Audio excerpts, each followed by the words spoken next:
Once you've got adequate protein, then you're not going to turn on or shift protein metabolism in any way that's going to drive it to produce greater, more rapid muscle growth. So just providing more protein, and this is a very, very just basic conceptual idea, but just providing more protein is like delivering more bricks to a construction site where there's plenty of bricks and there's plenty of 2x4s and there's plenty of nails. You don't need any more materials. What you need are more workers. You need more energy in order to fuel the construction process. Hey, what's going on, guys? We are back with Scott Stevenson on today's episode of Muscle Minds, and as always, we are going to dig into some bodybuilding science. This week, we're asked, after bulking, do you really need to go into a maintenance phase before you go into a cut? We talk about overeating protein, and we are asked, how do your protein needs change while you're on cycle? All of that and a bunch more. Listen, if you're new here, then I encourage you to hit the subscribe button and hit the bell. We got tons of bodybuilding education coming out each week. We're giving it to you freely to help you be better at this sport that we all love. Thanks for being here, guys. Let's get to Scott.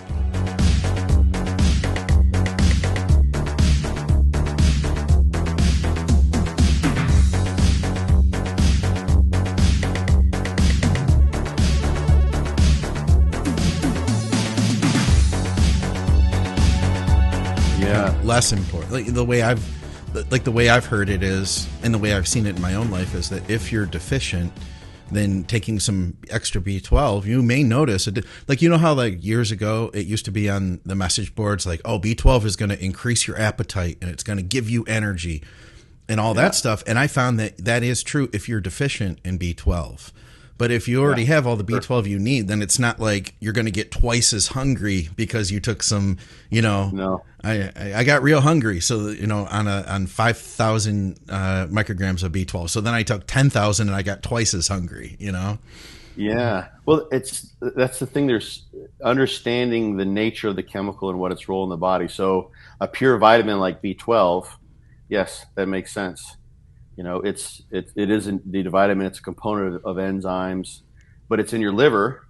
There's stores there. So someone who's like been not so kind to their liver as a bodybuilder, perhaps, might be more likely. This may be a more generalizable statement to say it's going to help you feel better, maybe. And then there's something like our good friend L-carnitine, which is described as a vitamin-like substance because it is part of an enzyme. The acyltransferase that moves fatty acids into the mitochondria, but it also is produced in the body. So kind of like vitamin D, it's a vitamin, but it's produced in the body. But vitamin D is also a hormone. It has its own receptor in that way. So you've got that. So and then you've got things like testosterone, which are hormones, and then of course those hormone-like substances which bind. Those are being steroids, androgens that bind to the androgen receptor. Yeah. And then you've got melatonin, which has its own receptors, and then it acts as a free radical scavenger. So it scavenges free radicals. And I was just digging into, and I'll have more on this later, like I said. But there's when you a lot of times some chemicals that are free radical scavengers basically take a free radical and they scavenge them by becoming a free radical, but one that's less destructive. Really? So a lesser of two evils.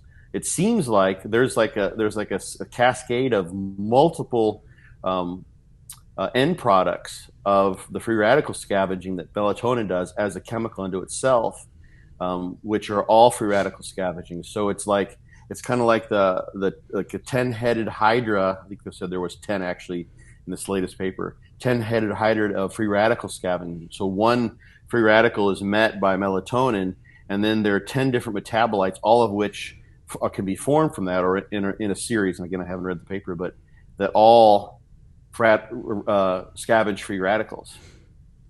So that's fucking cool. And that's just cool. Chemical, but that's what happens in these high doses. Yeah. So that's why it's such an interesting hack, because that's a feature of that molecule which wouldn't become apparent under normal physiological conditions. Yeah, yeah. Because unless you've got a tumor, you're not producing that much melatonin in your pineal gland. And I don't know if this is what I want to dig in and read. Are there any food sources or any exogenous sources that might be responsible for why it is that we can react and respond to that we sort of co-evolved with those. Like the good example of co-evolution, or at least the theory of co-evolution, are psychedelics, Okay. like magic mushrooms. So Terence McKenna, do you know that Oh name yeah. from the? Yeah. So Terence had this. What was it? It was the uh, something ape theory. Joe Rogan's talked about it. I've heard it. Terence in interviews talk about it. Somebody will be yelling Yeah, someone will at toss the. it out there. I know Yeah, what you're yeah. talking about.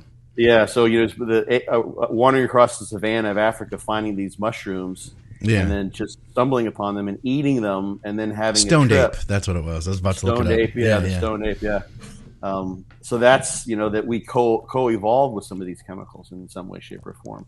Yeah. Um, and so it's just those individuals who had the particular receptor or the receptor isoforms, just sort of through the happenstance of genetic evolution, that made them more receptive to the psychedelic effects and the brain evolving effects of such thing existed or exists. I think there's something definitely happens when you take psychedelics for most people. Yeah. Those were the individuals who, when they took that mushroom, would then be propelled forward into a higher state of consciousness and understanding of the world around them, et cetera, et cetera. And that's maybe the kind of the next little micro step of human evolution. At least was Terence's thought. So that's why these biohacks types of things are so cool. It's because and that's what bodybuilding training is too. It's a physiological biohack. You're taking Absolutely. advantage of the molecular machinery that turns on muscle growth by doing something that you would never. It's an unnatural act, as I say over and over again. It's a bizarre thing. Just like taking that much melatonin is kind of an unnatural act. Like, where are you going to get that? I don't know there's any food source or an herb source. Maybe there's something out there. Maybe we'll figure this out later. Maybe there's some chemical that is very melatonin-like that's in food, what have you, that we co-evolved with in some way. But so yeah, it's like for everything from a pure vitamin to hormones, and the biohacking thing is very, very, very, very cool. Bodybuilders are biohackers. I think agree with really. that. And we're going to keep all this in the show, by the way. Brian is with us, and he said that he skipped leg day. We're going to get this thing rolling, though, like officially rolling. But with all this is staying in, let's say up Andrew and Andrew. Guys, we're watching Muscle Minds with Scott Stevenson. All right, the intro is done. Actually, check out Scott's book, byobbcoach.com. Tons of information, education there. Be your own bodybuilding coach. And I talk about our sponsors all the time. I appreciate you guys supporting us through that and through Patreon. We have, so I'm not even going to do it right now. We've got a bunch of questions. Scott and I collected questions from YouTube from our previous episode. Plus I had one from Patreon. Is there anything in particular, because we kind of went over them a little bit before we hit the button, is there anything in particular you wanted to start with? There was the one about the bulking phase. Yeah, well, that's a cool one. I thought okay, we'll start there. Question for Dr. Scott. Is it true that after a bulking phase, one should enter a maintenance phase for some time before cutting? I've heard it stated that it prevents breakdown of newly acquired muscle tissue, but I'm skeptical that it's actually necessary. Thanks. And I'll text these over to you right now too, in case you want to be able to like review any of them or anything. Okay, cool. Yeah, this is one I've talked. I think I covered this on one of the German podcasts, and I've had conversations with my German friends about this very topic. So it's sort of fresh in my head because we've gone back and forth. Servus, Niki, Bala. In case they're listening. So, first of all, that's the thing that people tend to find, and maybe you've seen this before, that someone goes into a bulking phase, and there's some things that could be obscuring how well they can actually determine whether or not they're losing tissue if they go right into a cutting phase right afterwards. Maybe they've got a lot of water, they've got a lot of fat. So, like if you bulk up and let's say you get 10, 15 pounds above where you've ever been, so you're bigger than before. Chances are you got a lot of water. That water is creating some fullness. It's also creating the sort of the wateriness too. And then if you go right into a diet, you're like, fuck, I lost 10 pounds, in 5 days. Like, yeah, it's water. But you also lose some fullness. You also may lose some interstitial leverage. Have we talked about that? You know that term? You've heard that term before? It's an old school term. No, but I get it. I don't know if we've talked about it. I'm sure we have to some extent over the past several years, five years of talking about training. Yeah. But are you talking about like mass moves mass type of thing? Kind of, yeah. Like someone like maybe post show, they'll notice this, and you have to be careful with it. You retain a lot of water, and you get all that fullness, and what that does is it adds tension to the muscle Yes. belly. Yeah. Yeah, so now you're all the connective tissue, then the series of elastic components in there are stretched. So it's kind of like adding some tension on your trampoline, so you bounce higher. So if you're at all ballistic with your training, you're going to get more elastic rebound and just the feeling of being stronger. Like you're like if may even sense like, man, if I go all the way down on this movement, I feel like I'm going to tear something because everything's stretched. The muscle's now rounder. Yeah. So literally the length of those connective tissues is greater when you've got all that fluid in there. So anyway, there's some things that could obscure just sort of seeing this phenomenon where people seem like they lose muscle more readily, especially the newly gained stuff. So the water and et cetera. But there are some reasons why it makes sense, I think, to hold on to do a maintenance phase and kind of hold on to that new size. One is if there is some strength that came along with that, and these are like new, like the big movements that you've gotten to new strength levels on, you want to be used to that. You want to have some practice with those. So let's say you're squatting with 5 plates for the first time. Yeah. And you go up and you get to where you squat with 5 plates twice. And so you're at 240 pounds, and then immediately you drop down to 232. And the next week or within 2 weeks, you're not going to be wanting to do those 5. It's not going to feel the same. But if you maintain that weight for 3 weeks and you still have the interstitial leverage and your nervous system gets you, and a lot of this is just psychological too. Yeah. Then those 5 plates are 5 plates. So you're just feeling those 5 plates. So, sorry, I've got a roommate. So that's important, I think, just for holding on to the strength, which is what drove the mass gains. Yeah. To some degree. So that's there. Then there's the sort of the biological mechanisms that I think are involved. We've got sorry, my dog, can you hear that in the background? A little bit. What is that? Yeah, it's one of those air tags. Air tags. They just it's like an iPhone product or an Apple product for. Oh yeah. I have them on my dogs just in case. All they do is make noise when they move around. It doesn't. Okay. Yeah, we'll live with it. Well, it'll go for like 5 minutes sometimes. It's annoying. So there's just to have been big, and take as another example, or just sort of as a way to grasp this concept. Imagine someone who goes to the new weight of 240 and holds it for a year. They're going to be used to using those weights for a whole year as opposed to 2 weeks. Yeah. So that they're going to be able to diet down with that 500-pound squat or whatever it is that they've been doing and hold that because they've practiced, they've done that, dozens of times now. There's also epigenetic changes that possibly could be playing a role here. So when muscle is changing its size, there's the epigenetic changes that come along with that. And we've talked about epigenetics before. This is basically a way of adapting by which certain genes get turned on by things like methylation of histone proteins and the various proteins that control whether genes are more likely or less likely to be turned on or off. Yeah. So that's something that, for instance, like some of the unfortunate research where they dug into this is cancer oncogenes. So certain carcinogens will actually turn on oncogenes epigenetically.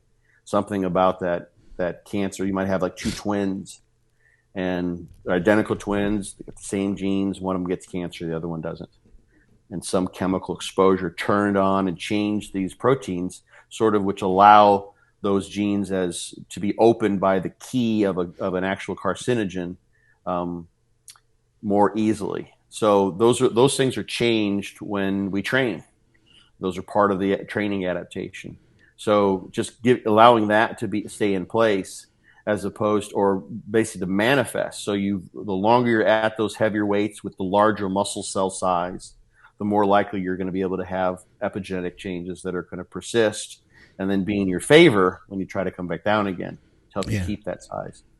And then there's our good friends, the satellite cells. Okay. So, and this is where it's kind of like the question that's asked is like, how long do I need to do the maintenance phase? Does it need to be a week? That's a month, or 6 months? And it's hard to say. The studies generally show in the long term a couple of different things. One, the more satellite cells you have, the better growth a person gets. So it's better to have more satellite cells, just generally. That's probably a genetically determined thing to some degree. And then as muscle grows, it gains more satellite cells. We talked about the nuclear domain theory. It's been around for a long time. Muscle cells are very, very big. This is the old analogy of you're building a city, you need a bigger city, you're going to need more post offices. So those satellite cells donate nuclei to produce more post offices to service what is now a growing city, a growing muscle cell. And you need those satellite cells. But muscle cells can grow without having the satellite cell activity and the incorporation of new nuclei in place. They can get bigger, and that can happen for weeks, and it can be sizable, measurable, statistically significant, et cetera, at least in the short term. But generally, the long term, when the muscle is really, quote unquote, committing itself to establishing a new, in this case, larger size, more satellite cells are something that you want to have in place, because those stay for months, years. Those are one of the things that people kind of suggest that, like, once you've geared up and obtained new muscle size, because steroids help with this satellite cell proliferation and differentiation, that now you've got those satellite cells, and those are basically become a fixture. Yeah. Those maintain the larger muscle cell size. So you have an advantage. Even if you're clean for 2-3 years, you still got the satellite cells. They'll stay around for a long time. So you never really are. You're always advantaged when you've gone on and gotten those satellite cells in an unnatural way. And so when you come back down, so the idea then of maintenance, back to the original question, is that at least go long enough, maybe a few months, where the signal is persistent enough such that satellite cells will proliferate, differentiate, donate new nuclei, and then set up those sort of permanent new nuclei in the cell, which are good for retaining muscle mass. Yeah, I like that, Scott. I do. Yeah. There's one last thought. Sorry, that was a long ramble, I know. The interesting thing about, like, one of the prime studies, and I forget his name now, Alex, maybe, that the British researcher who KT. I can't remember. That's what he has on Facebook, is Alex KT. Yeah, right. I can't remember his last name exactly, but he's doing a study looking into this idea in previous users and non-users. And one of the formative studies, or sort of the baseline justifications for looking into that, is work with animals where they produced hypertrophy with steroids and no steroids, and then allowed the animals to atrophy. So they took them off. I think they were using I can't remember which model of muscle growth they used. But then without any steroids, the group that previously had used, they had more satellite cells, and the muscle grew back more quickly. No kidding. Because there are more satellite cells there. I believe it. Those satellite cells, yeah. I mean, it just makes sense if you're going to rebuild a house, so to speak, and this nuclei is where all these production materials are being produced that are going to make up the structure of the house or the muscle cell. Yeah. Then having 10 nuclei as opposed to 5 is to your advantage, because you can do that more rapidly. So it's generally be to your advantage to have more nuclei there when you're dieting down as well, I think, in terms of holding on to new size. So the exact time frame, we don't know. It's probably highly variable depending on a person, but several months makes sense for those neurological, psychological reasons, epigenetic reasons, I think, and the satellite cell reasons. So you got me thinking about my own weight and my own bodybuilding over time.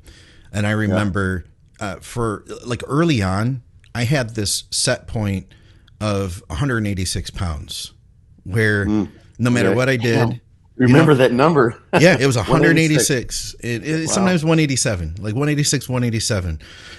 But no matter what I did, after I came back down, I'd hit like 186, 187. I think here's a couple factors. I got a couple things I want to say. Number one, I think how long do you need, or how important is it to have this maintenance phase? I think no matter what, it's important.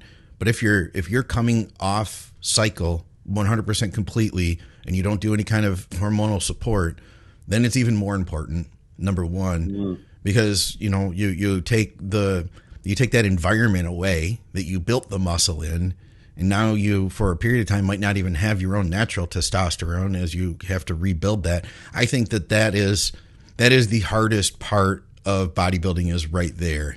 If you come off cycle completely, you have a little bit more leeway, I think, if you do stay on a TRT, or as everybody talks about like a blasting cruise type method. I think a factor is like you were saying, Scott, you prefaced this as, let's say you gained 15 pounds. Well, where are you in your personal limitations? Are you a guy that started out as 115 pounds like I did? Wow. Or are you a guy who's naturally been a football player all your life, always been a big guy, propensity to gain muscle? I think that like all those things do really play a factor. And, your job plays a factor. If you're a landscaper versus sitting at a desk, you can burn off a lot more. But then I was thinking about myself, and I thought I had that set point of 186, 187 for a long time.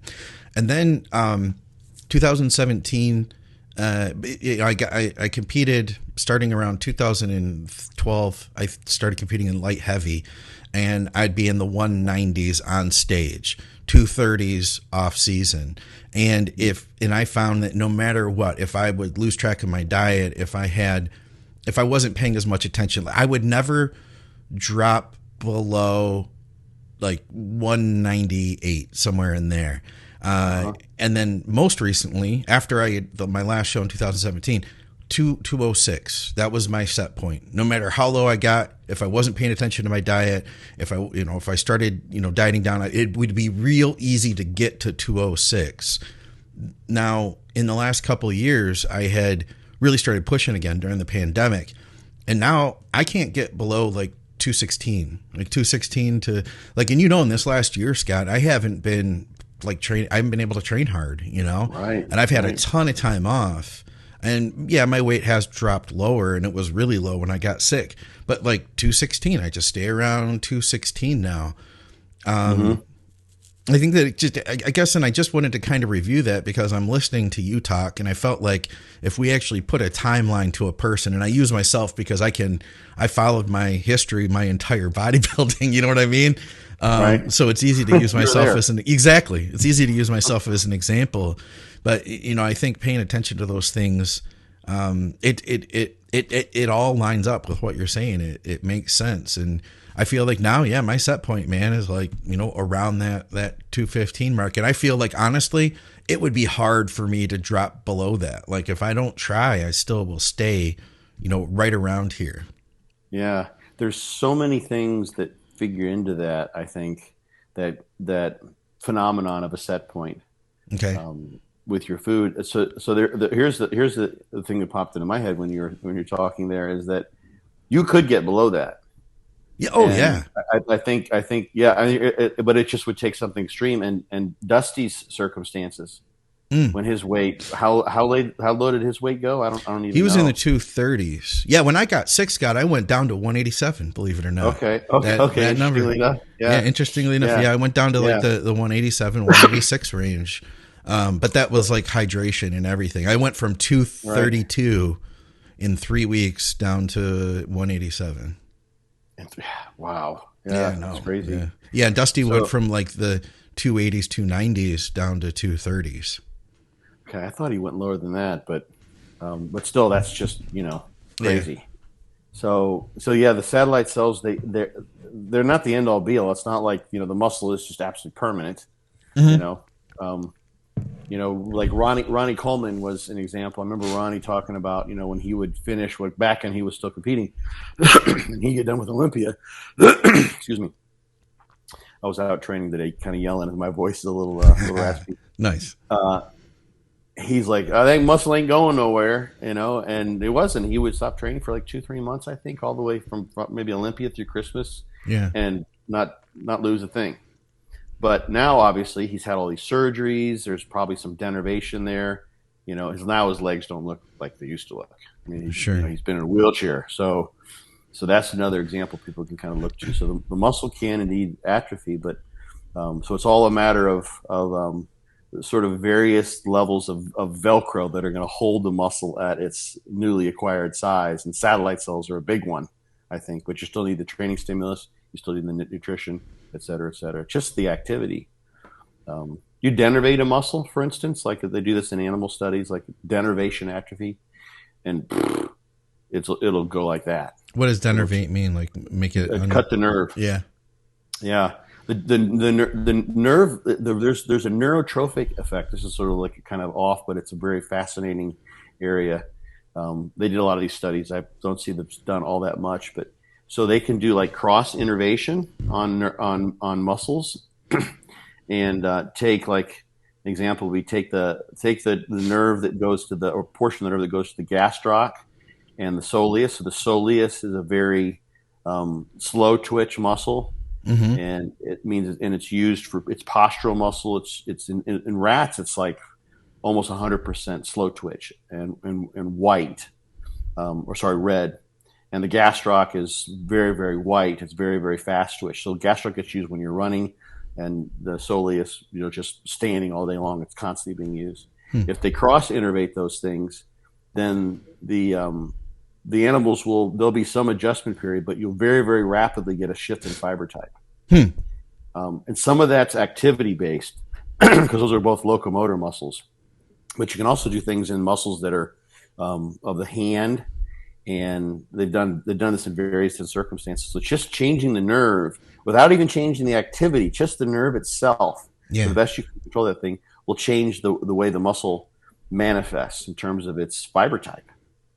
So that, because there's nerves there's muscle tone that is constantly there. Have you ever had to like pick someone up who was like totally out, like rendered completely unconscious? Yeah, it's a different story than when they're helping, Yeah. And if someone's been prepared for surgery, mm-hmm. and or someone's been curare blocks the neuromuscular junction, so the muscle is literally paralyzed. And there's just no tone there, nothing. So we're constantly getting some motor tone that's reflexive, that's sending some signal to the muscle. So it's like some kind of baseline activity that's there. Even if you're not like picking anything up or moving around, there's some tone there that maintains the muscle size, and that's the function of the nerve that's there. Yeah. So the nerves that are going to the muscles determine to some degree the fiber type that they have, just determines their character to a very large extent. You lose the nerve, and if someone, for instance, has a spinal cord injury, or they have just like a blown disc where they've got denervation, they can't feel and they can't activate a muscle, that muscle will atrophy like really, really rapidly. Absolutely. Yeah. Unless it's spastic. So sometimes you get spasms in people with spinal cord injuries, and then there's some people in wheelchairs who won't take their anti-spasticity medicine.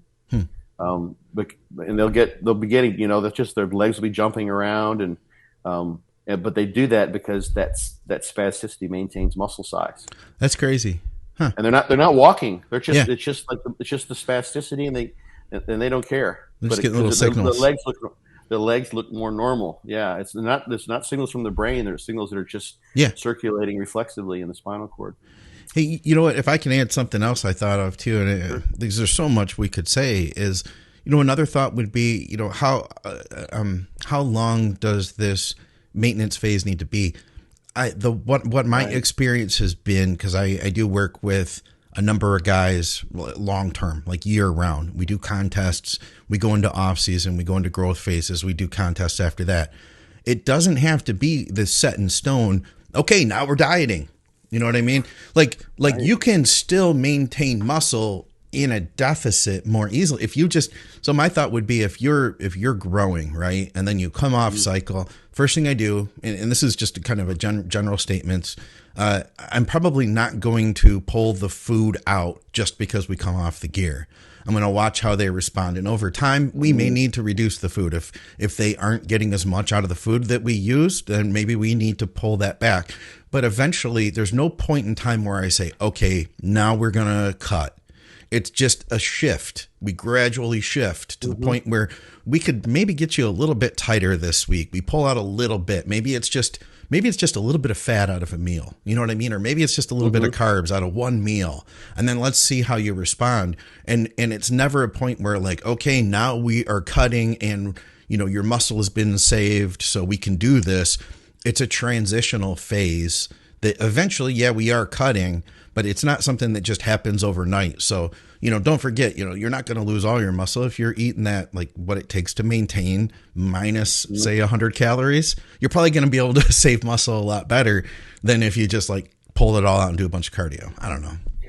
And I tell you, so here's the thing behind that. And this will help people, I think, who may run to that. Okay, now I'm cutting and they lose size or they drop too rapidly.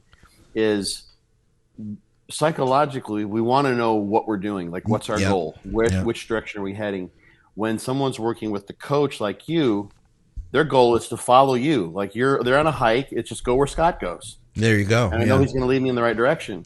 But if you're doing this by yourself, being in that kind of no man's land, you're like, are you dieting? Are you gaining or are you losing? It's like, I'm kind of just watching what happens, and, you know, and like letting things sort of like go the way they're gonna go, and like we need to like there needs to be like a new term, like this is what I'm doing. I'm in a maintenance phase. Yeah.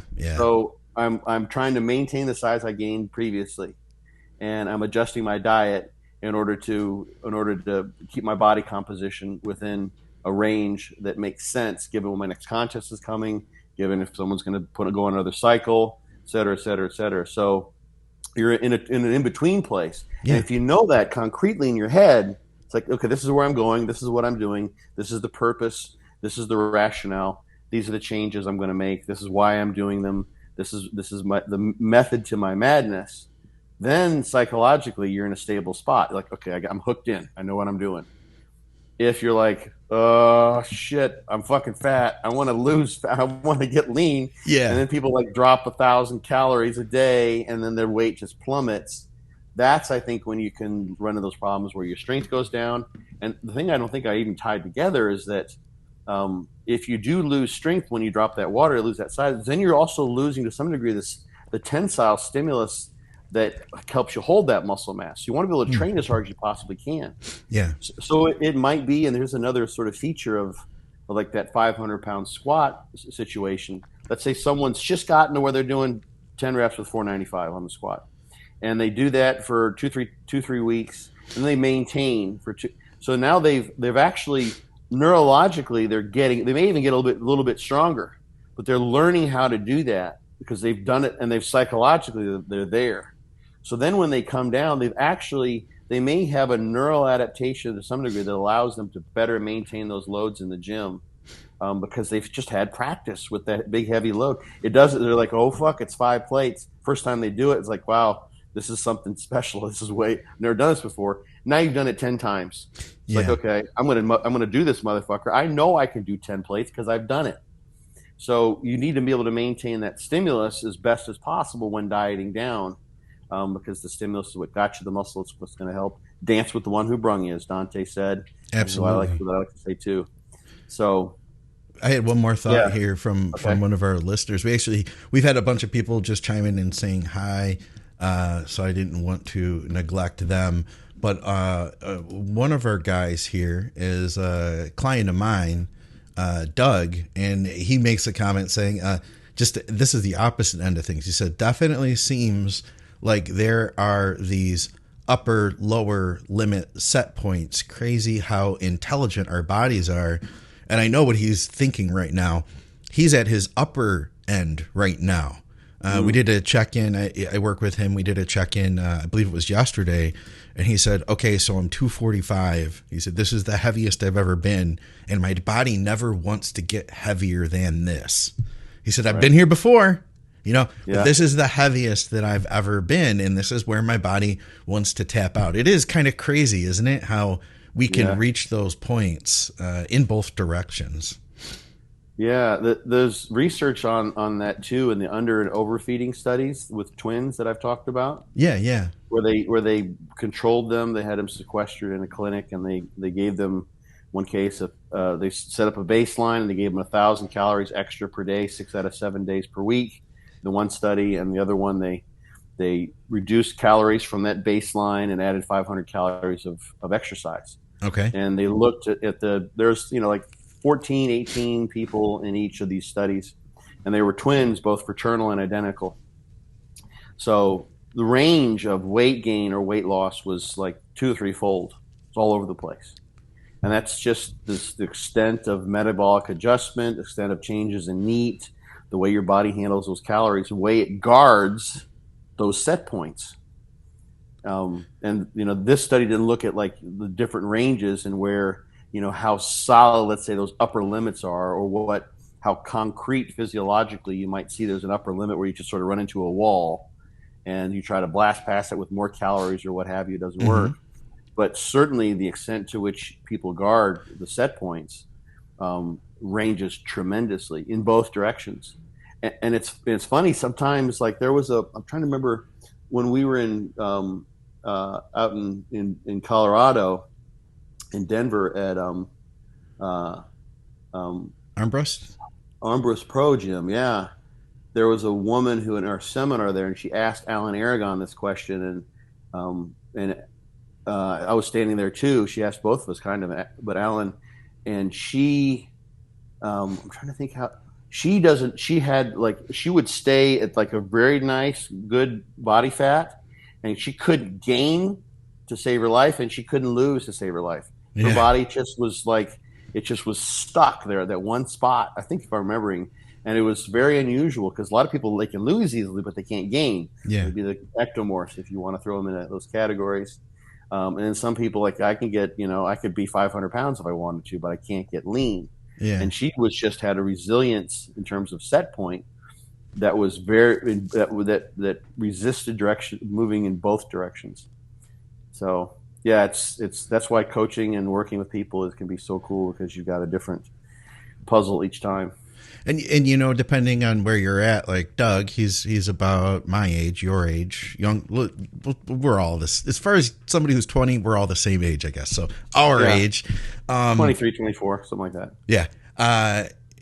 We're maybe approaching it differently than if he was in his early 20s. Right. It's like if you're in your 40s and you're at your top end ever, we can shoot, we can still gain muscle even without necessarily breaking the 245. Like we don't have to go to 260 necessarily, you know what I mean, to grow new muscle. So just a thought. Yeah. Whew, we got a bunch more, Scott. We got at this rate, we've got 3 hours of podcast, guys. So hang in there, sit tight. Scott's got all day, I'm sure. Yeah. Okay. Here we go. So this is also from YouTube. I would like to hear Scott's thoughts, and we can go as fast or as slow as you want on any of these. If you want to just answer with 2 sentences, that's cool too. I'd like to hear Scott's thoughts on overeating protein when gluconeogenesis happens.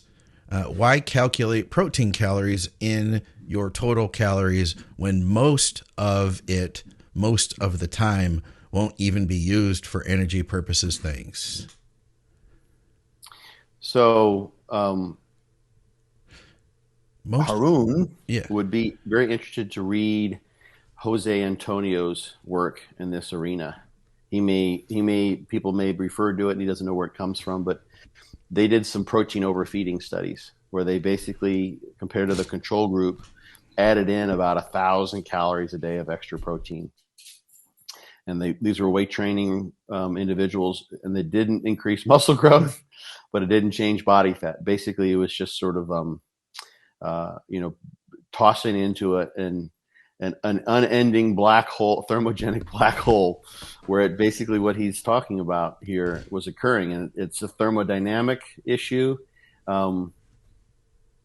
that is really kind of phenomenally perplexing, to be honest, because these extra calories did not produce any change in body composition. I mean, it could be like there's, maybe some of these folks weren't actually eating everything that they said, but they did. He does a pretty good job with the science. So I'm not doubting anything that came out of the lab. But it is an interesting thing. So if you're this is why it's not all just calories. Proteins needs to be sufficient, but calories need to be there. And just getting those calories from protein, just to give the simplest answer here, is not going to cut the mustard.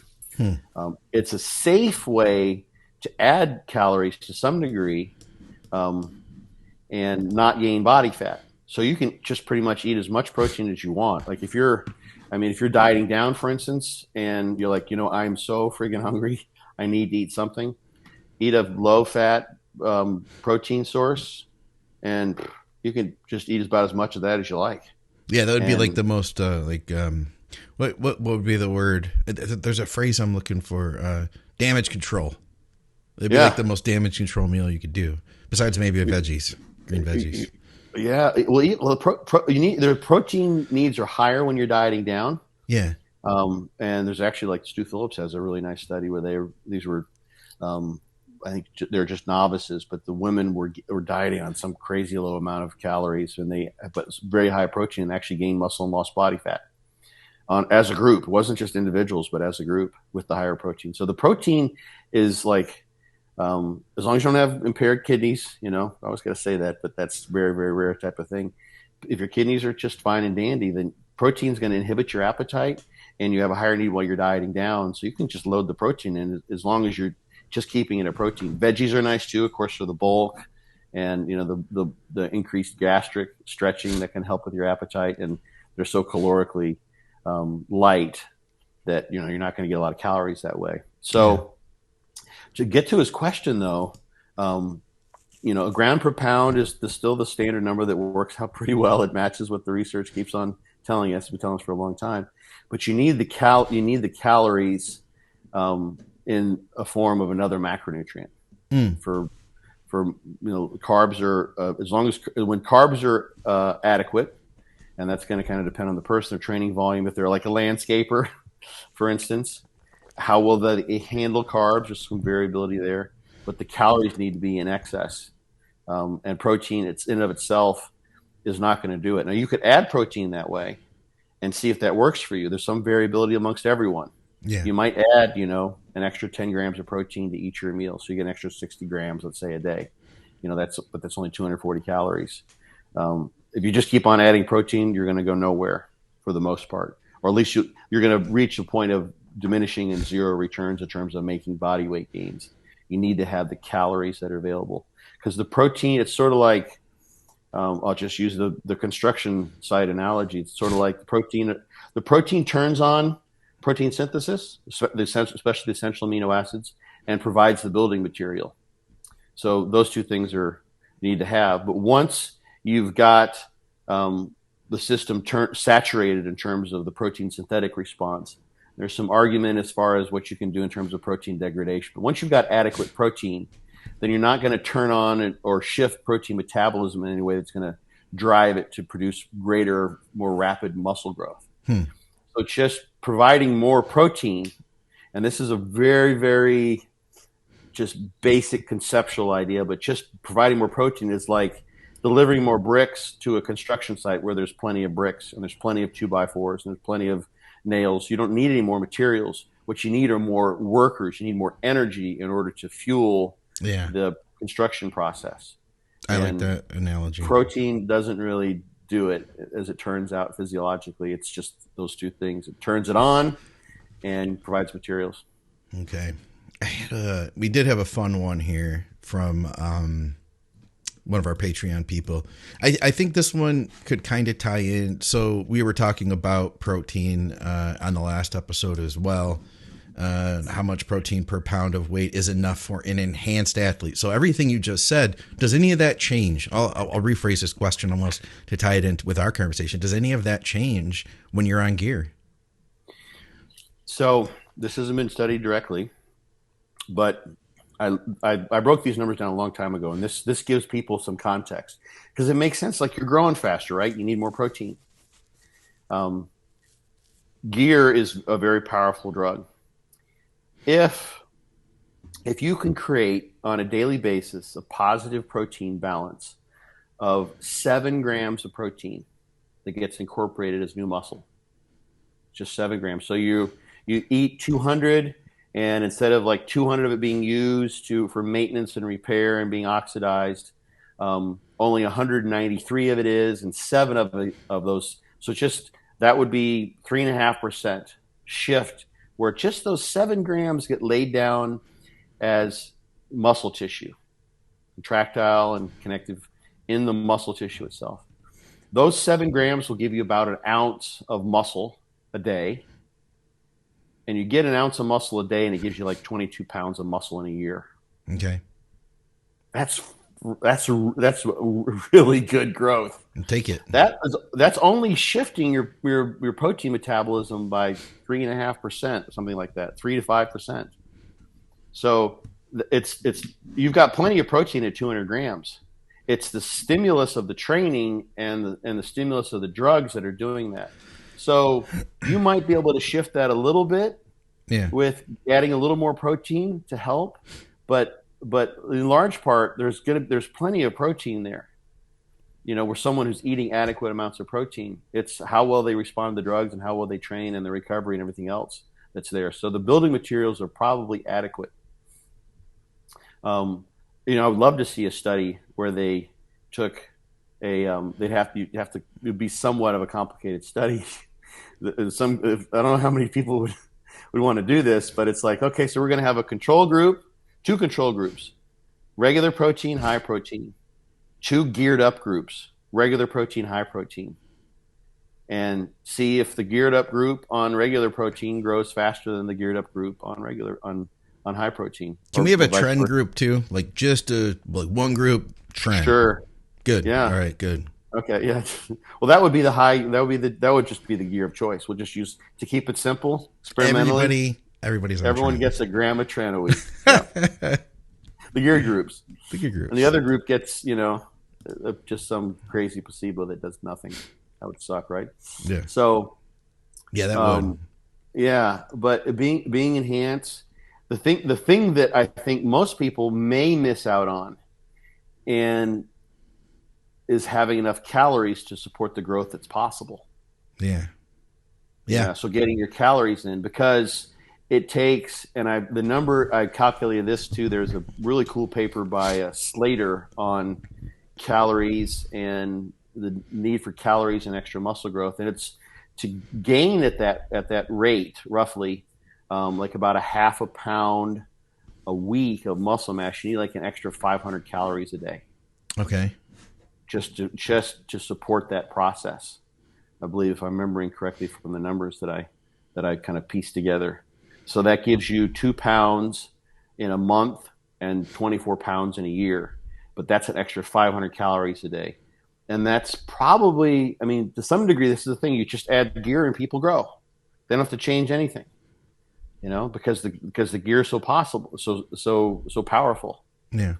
So that tells you something right there. It's if they got plenty of food, they're not changing their diet. They're eating sort of a maintenance. They're eating 200 grams of protein a day. They add the gear, they grow like weeds. Yeah. But in order to gain at that rate, there needs to be, in order to feel that, there needs to be an excess. This is why people will. Imagine we get some volunteers for that. Yeah. This is why. People will gain, especially the first cycle, and if they don't change their diet, they'll lose body fat while they gain muscle mass, because they're using the body fat for the caloric needs to drive the muscle mass, because the drugs are so strong, so powerful in terms of turning on those energy requiring processes that they cause the body fat loss as well. I'll toss this out too, like another very, very cool, just to show you, like, when you have a really powerful stimulus for muscle growth, how amazing that can be in the context of everything else. So there's some of the original animal studies. Goldberg did these way back in the day.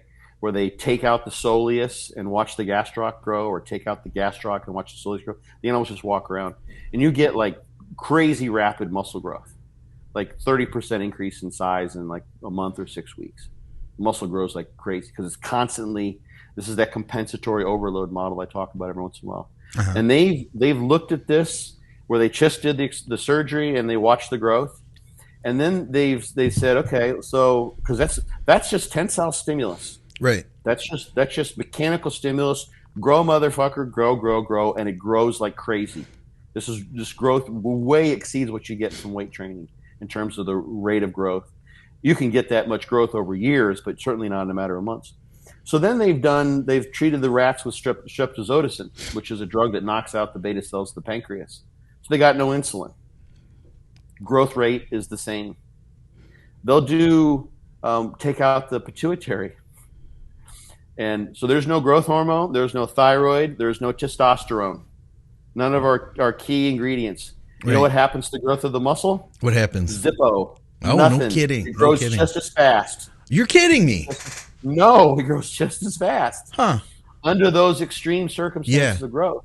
Yeah. So, you know what they can also do? What's that? Okay, how about they've done this for like 2 weeks, because you get substantial growth in 2 weeks. How about they take out what's the number one anabolic if you're not a drug user? Insulin or testosterone? Well, you mean like your own testosterone? What do you mean? Food. Oh yeah, duh.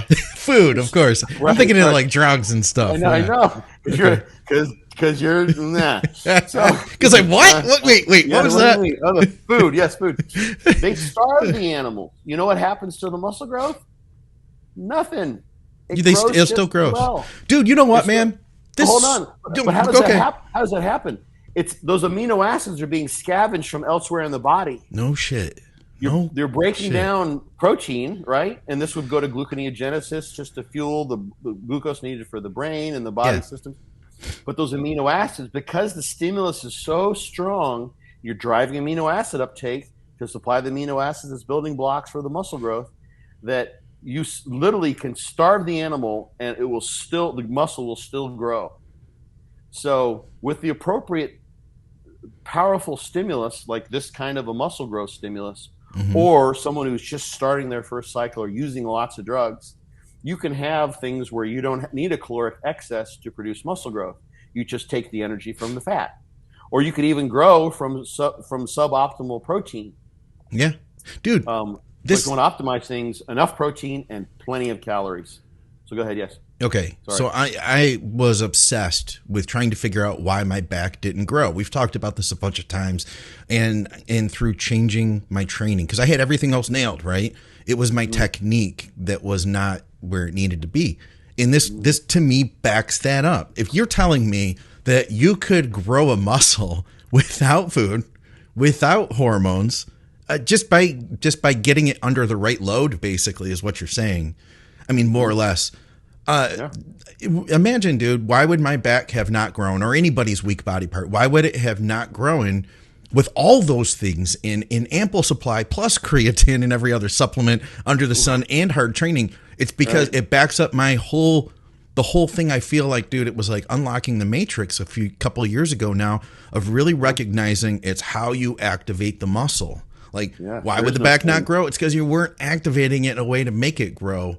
And it really, I mean, dude, we all want to think that we really know everything about training, especially those of us who have done it for 20 freaking years. But there's still so much more we can learn, especially if you have a body part that hasn't grown the way you wanted it to. I know that's like way off topic, but to me, it totally relates, you know? No, it totally is. So there's a study, and I need to go, and I've just cruised through it. I've been so busy. I'm trying to like gather little things, and I've made a note to actually look into this. But Stu Phillips and some Brazilian researchers published this, and they just basically looked at different training stimuli and amongst individuals, and looked at the variability between those two training programs. And I can't remember the details of the training programs, and compared that to the training and variability you see across individuals. And there was much greater variability across their subjects than there was between or among those training stimuli. And that suggests that genetics play a larger role than the training stimuli. And there's some other research suggesting that that training, isn't as important. The training variables aren't as important as for instance, genetic proclivity. And I would generally agree with that. You take someone, who's just got the gifts of the hypertrophy gods in their genetics, and they're going to just grow. They can train, kind of however. You think of pros that were known for not training really hard, and they looked awesome. Yeah. But on the other hand, there is something that can come from finally unlocking the matrix, as you said, with your training. For someone who's not getting something to grow. And that's the cool thing about muscle physiology and muscle adaptation, is that we've got this. I've got an article I started writing a while back called I'm developing what's called Mount Saint hypertrophy. Okay. And it's going to be, I'm not sure when this is going to come out, but I've got the beginnings of it. And you see muscle growth, everything from, 6 reps, 5 reps, up to like 30 reps or higher. So, and then you can see muscle growth, when you get to 4 or 5 reps in reserve all the way up to failure. Yeah. And so if you do, for instance, 50% of a 1 rep max, so 30 rep max, but you only do 20 reps, you're not going to get much out of that. But if you do 30 reps, you can get something out of it. Yeah. But you could take like an 85% of a 1 rep max, which might be a 5 or 6 rep max, and do sets of 4 and get growth out of that. So, and some people are going to do better with higher reps than lower reps. That's just empirical finding. We see that for sure. Some people are going to do better with different frequency regimes. We've talked about that on one of the 101, maybe this 100th podcast. Yeah. People can refer back to some of those studies where the 2 or 3 versus 5 times a week produced better muscle growth. In some individuals, didn't matter for some, and it was the other way around for some. So how, volume and frequency regimes matter. So there's definitely features that can be unlocked there. But when you do a study and you just compare 2 or 3 or just a minimal amount of different training program, different regimes, and say, well, there wasn't that much difference compared to the difference amongst individuals, that didn't really dig in and expose the extent to which training can indeed really make a difference. Mm-hmm. Once you've unlocked the matrix. It took you years to figure that out with your back, right? Yeah. So someone who's doing like a once a week pro split for years and not getting any growth, and then they switch to 3 times a week, that might be for them really, really phenomenal, and give them as much growth in that year of doing that they got in the first 5 years. Absolutely. And the other way around. Absolutely. Or contrarily, I have, in the last few years had gotten so interested in progressive overload, and a lot of the guys I work with have followed me into that after doing that for a period of time, going back to volume, going back to higher volumes, workouts. Then it's like, it's just like, what were you doing? And, could be the key to what to do, what you need to do next, I don't know. Those things support one another. Yeah. You get to where you're just pushing massively huge weights. And then when you go back to volume, those weights feel lighter. You're used to like that, oh shit, I'm going to get crushed by this. Now you pick up a lighter weight you're going to do for 15 or 20 reps. It's no problem. Yeah. And then you develop, this is why this linear periodization of Matveev, where they'd start athletes off with a quote a hypertrophy phase, which meant they were just regaining muscle they probably lost when they were doing nothing for a while. And they would get in shape with high volume training. So then your recovery is to your advantage when it's time to drop down for more of an HIT thing, and you can recover really, really well. And it feels that psychological strain. I mean, heck, I'll toss out a little physiological tidbit. RPE, like there are 2 RPE scales. Okay. 0 to 10. 0 being none and 10 being maximal rating perceived inertia. Then there's the 6 to 20 scale, which was one of Borg's RPE scales. And that 6 to 20 refers to resting heart rate in a fit 20-year-old to maximal heart rate in a fit 20-year-old on average. So 60 to 200, 6 to 20. Because RPE, rating of perceived inertia, scales with your heart rate. Yeah. There's something about your brain knows how hard the heart's beating. So if you're doing rating of perceived desertion. Let's say you're in just horrible shape. Let's just draw a contrast here. And you go and do like your heavy set with DC training, and your heart rate gets up to like 140, and it just like your recovery heart rate is just for shit. And you rest 3 or 4 or 5 minutes, and you only get down to like 95. You're still kind of like, your brain knows this. You're not really recovered. Whereas if you're in great shape because you did a period of volume training like that, you recover. 2 minutes later, you're ready to go again. Yeah, and that's exactly what my problem has been this last year, having gotten sick, is that my heart rate goes through the roof, and then I'm lucky to get it down to like, 95, something like that, after 5 to 10 minutes. So yeah, 100 set of like 130 pounds on the squat is like an RPE of 20, on that scale, which is, it's hard for me to get that. So I could see that, man. It would take time for somebody who was, say, untrained, unhealthy. I miss that, being able to take that to a hard 20 with heavy weight, but that's off topic. It just made me think of it. No, it's on topic, really.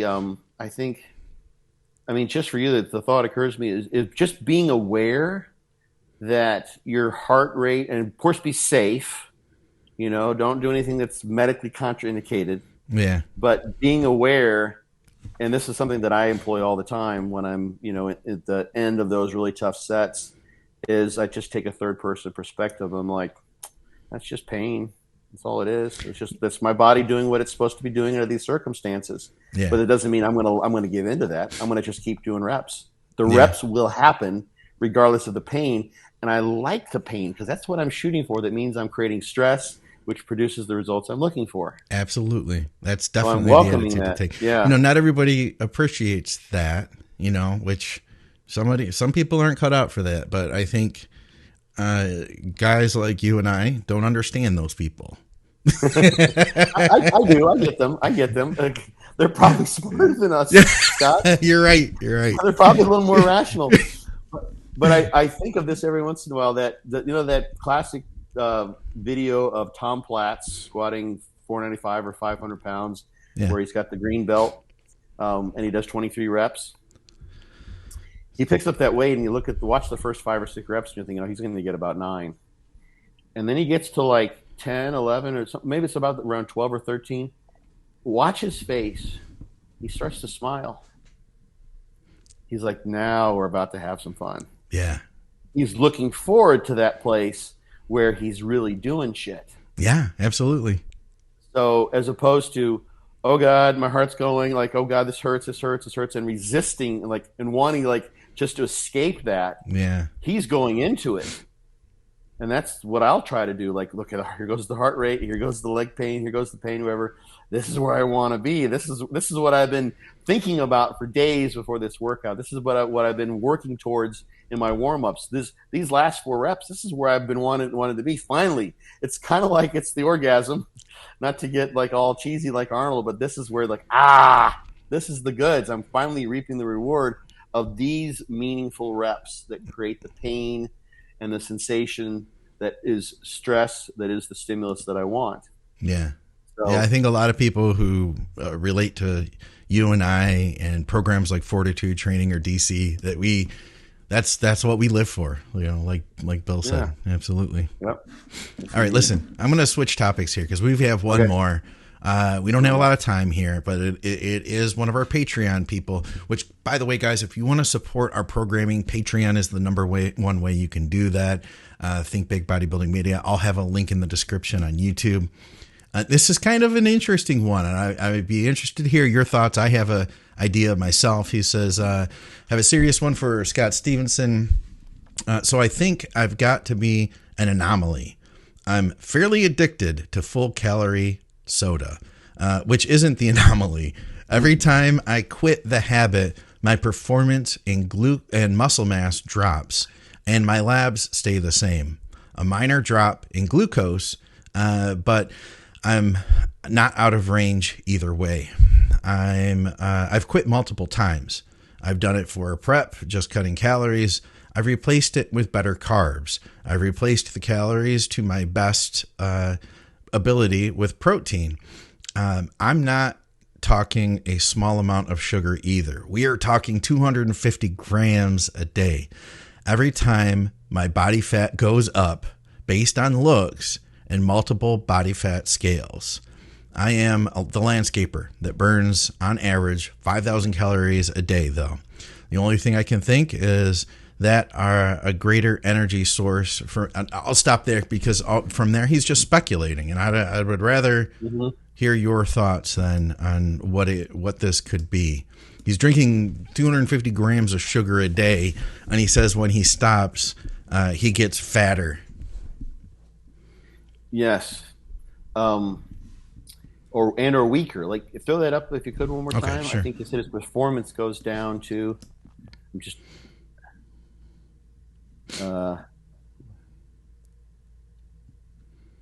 Where's that at? My performance and muscle mass drops. Yes, there you go. So yeah, and then the fatter thing. So he may just be looking fatter. So couple things. It would be interesting to see what he's drinking. I mean, it's probably just high fructose corn syrup. Just making sure. Be interested to know what he replaced those carbs with, and how he did it. So I'm experiencing this now with moving. You know, I'm just going all day long and just trying to get fluids in. It's easy to drop body fat. It's not a problem because I'm just spending so many calories. 5,000 calories a day. It could be even more as a landscaper. You know, if he, for instance, took a situation where he was providing some carbohydrate during the day, and maybe a meal was, you know, somewhere in there, to where he just took that out, or maybe he tried to put all his food at the end of the day, so he had like an 8-hour stretch of no food. That could be a very catabolic situation. Yeah, for him. So he may be with those carbs preventing the catabolism that comes from doing all the work that he's doing. In fact, he most certainly is. Having higher insulin's anti-catabolic. So he needs those calories. We already talked about protein not being able to fill the bill as far as calories go. It doesn't serve the same purpose. It's anti-catabolic as well. But he said protein to the extent that he could, or as best he could. I doubt he was adding an extra 250 grams of protein a day. That would be crazy. That would be like what? 8 scoops of protein powder or something like that. Yeah, that'd be a lot of protein. Yeah, that'd be a lot of protein. That'd be like an additional day of eating for a lot of people. Yeah, he could. You know, he could use just try dextrose. Here's the thing: he doesn't getting much. He's not. The problem with high fructose corn syrup, in large part, is that it's in the context of someone who's eating at a caloric excess, and they're sedentary.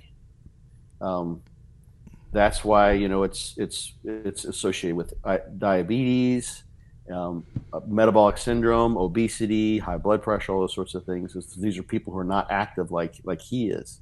He's eating that or drinking this soda and just to maintain a caloric balance, probably. So he needs that food, and you can if he's oxidizing carbs throughout the day, that's not a problem.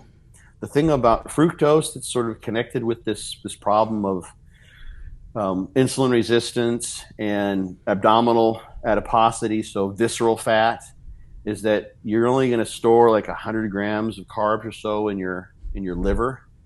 So, and you don't take up fructose readily into any other tissue other than the liver.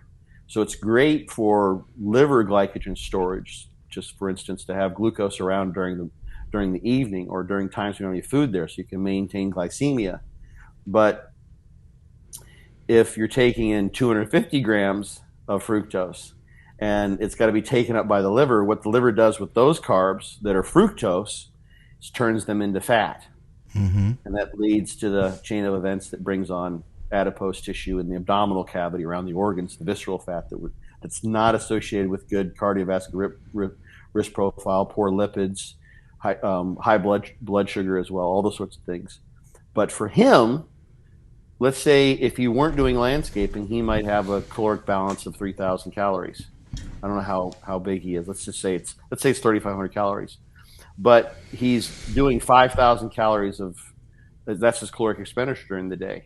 So he's taking in 250 grams of carbs, 1,000 calories worth of carbs, to offset that amount of activity that he's doing. Yeah. It's not a problem. It's getting oxidized. So, and interestingly enough, fructose it's not the devil per se. It's actually the glycemic index of fructose is like 20 if you look it up on the chart. It's very, very low. It's because it doesn't raise blood glucose. It's fructose. I gotcha. So it'll go into the liver, and the liver will kind of put a little bit out, but it doesn't do much as far as blood glucose goes. So he's just taking in a caloric source to match the caloric expenditure, because he's a highly active person. He's got himself out of the couch potato category that's associated with sedentary living and all these diseases of sedentary living and metabolic syndrome. And he needs those calories. The thing that is really kind of, I think, working against him making gains is all the activity. Yeah. That's a hard thing to get a caloric. How is he going to get a caloric excess when he's doing all that work outside? Man. Landscapers bust their butt, man. I really struggled with that when I worked for the pop company, man. And I got up to like 8,000 calories a day and beyond that. And it still wasn't enough. What ended up happening was my digestion gave out on me before I could actually reap the rewards. Had I been sitting at a desk or something, man, I'm sure it would have been a whole other scenario. I would have never needed that much food. What were you taking in to get 8,000 calories, Scott? What were you eating? You know what? It was a slurry of bullshit and real food. That's the best way I can put it. And I was using maltodextrin because I was trying to stay as cheap as possible. So it would be like a solid food meal in the morning, and then 1 hour later, I would take like 50 grams, which I think was a full cup of maltodextrin, and mix that with a couple of scoops of protein and some olive oil. And then an hour after that, a solid food meal. And then an hour after that, another one of those shakes. Then an hour after that, I'd go to McDonald's and I'd get the McDoubles and the fries and 2 pies. Oh, yeah. And then I would go train. I'll tell you what did work really well for that. When I pushed that heavy, and I was working with a coach at the time for my contests, but doing my own off season. When I showed him my diet to go into contest prep, we didn't have to like go really hard to start the dieting process. We just switched the McDonald's to like 10 ounces of beef and 2 cups of potatoes, Yeah. Or 2. Yeah. It was more than 2 cups. I think it was like 16 ounces of potatoes, and it was like, all of a sudden I'm getting shredded, Yes. Yeah. You have so much room to work with when you're that high. So you said you had some thoughts on this question too. What do you think is? Well, okay. Here's a thought is that he said that he gets fatter when he comes off of it. I think he's just not as full as he was. Yeah. I think that's really muscle mass too. Yeah. Yeah. I think that's what's going on is that he's depleting, he's shrinking down, and the body fat is staying the same. And that's why I freaking absolutely hate those bioimpedance tests for body fat, because they have done a screw job on so many people's brains that step on those scales, and that they're like, oh man, I'm doing really good. I'm making progress. The scale is down 2 pounds, but when I stepped on the bioimpedance test, it says that I lost 2 pounds of muscle and I gained, 2% body fat. It's like, no. I think that what happens is that his body fat is stayed the same. He has less glycogen, less fluid in the muscle. And, that's what he's seeing. And that's what the tests are telling him too. That's how those tests work. If you get dehydrated, it'll show you have less muscle and more body fat. Yeah. Yeah. I mean, they're based on the assumption of different resistance to flow or impedance to flow in those 2 tissue types, in fat-free mass and fat mass. And fat-free mass having more fluid in it is going to have a lower impedance to flow. And I've got one of those scales. I wanted a bathroom scale just to have one for competing and everything else. And I got one that I thought was kind of cool because it has an app that I can record on my phone, so I can keep all the numbers there. And it had bioimpedance, and it didn't cost any more than they're so cheap, with good reason. And I've never ever, and I've had this scale for like 2 years. I've done 2 competition seasons with it, so I've gotten down to shredded glutes and the whole thing, and I've never gotten below 30% body fat on the scale. Yeah, it doesn't change. Like I've gone from. I could even look. Well, I think I could pull up the data. My body weight will change by like 30 pounds. Yeah. And my body fat's always 30%, 32%. It's always like there. It's like, what in the world? Yeah. So yeah, those really don't. And Yeah, that's maybe a topic I can cover because I see more and more places, more and more gyms offering. I think it's InBody is the one. Yes, sir. Yep. Yeah, and I would like to go and dig in and see how that's been validated for muscular, recreationally trained, or even bodybuilder populations. Just see what the literature is, because oftentimes, I'm not sure this is the case there, so not casting dispersions without knowing, but there's issues with having validation populations. And actually, so when you validate a method, you have some golden standard or some standard like DEXA might be, and you compare whatever method you're trying to validate with that. And Yeah. then so there's like, this is the one we presume is right, and this is the value that we're testing out to see how right it is, accurate, so to speak, it is compared to our standardized method. But you also have to validate for the population of people that you're interested in studying. So it might be valid for obese women who are 30% body fat or more, but that's a different story than competitive male bodybuilders with single digit percent body fat. Right. Um, and that's like even DEXA way back when. I have a DEXA scan from the 90s when I was in graduate school, and it hadn't been validated on bodybuilders who are really lean. And I did this 2 weeks after my very first show. Actually, I stayed in shape because I knew we had a body comp lab, and I was 4 or 5% somewhere in there on skin folds, underwater weighing, several other methods, and DEXA was also put me at there. But my midsection, my torso, was like negative 0.2% body fat. Yeah. Do you remember a lot of our listeners may not recall, some of them may not if they hadn't been with us for a long time. You remember when Ronnie Coleman was on the Joe Rogan show and he said that he was negative body fat percentage. I did a post on that on Instagram. We did a show on that. Okay, yeah. We did a show on that. So we had talked about that one before. That was like only like a year ago, right? Yeah, dude, in the internet time, that was like a decade ago, Scott. You're just so busy with stuff, but yeah. So that's and people are like, no, that's bullshit. But that's could very well be what he was told, because they don't even have they don't have something built into the computer to basically disallow impossible numbers. Yeah, it's a regression equation, which is a line, and if you're so off, if you're so outside of the validation population, then the line just puts you at a negative number when that's physiologically impossible. Yeah. So, all right. Well, anyway, listen. as far as it's a really good point though about that question and hydration. He may have just been taking all that soda out and trying to replace it with rice and water, drinking 2 liters less water. So when he get on a scale, he's got less water in his system. He was relatively dehydrated, which would increase his body fat and make him look flat. So. All right. Well, that's all we have time for, guys. We appreciate everybody hanging out with us. And for everybody who was wondering where Scott was, here he is. So Scott's going to be, you're moving down to very South Florida into a former cartel owner's home, I think. Cartel plantation home. That's what it is. There may be some cartel involvement still at this time, possibly. So that's what it looks like. There's like fields and palm trees, and I'm like, oh my god, this is a cartel property. I'm sure of it. Yeah. So it looks cool, man. It looks like a really cool place. See the poppy fields in the background. Yeah. It looks like a cool place, and I wish you the best of luck with the rest of your move. I know you're in the middle of it now, so I appreciate you taking the time to join us. I'm sure everybody else does too, especially everybody who's been asking, where's Scott Stevenson? I'm here. I live.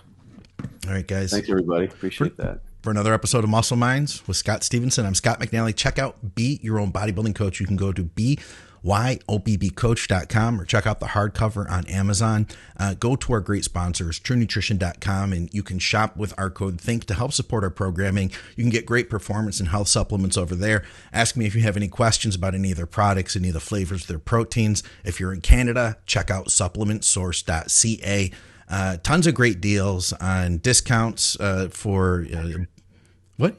What? Ephedrine. Oh yeah, ephedrine. Get your ephedrine. If you're in Canada, it's your constitutional right. Well, you guys don't have a guns and ephedrine, baby.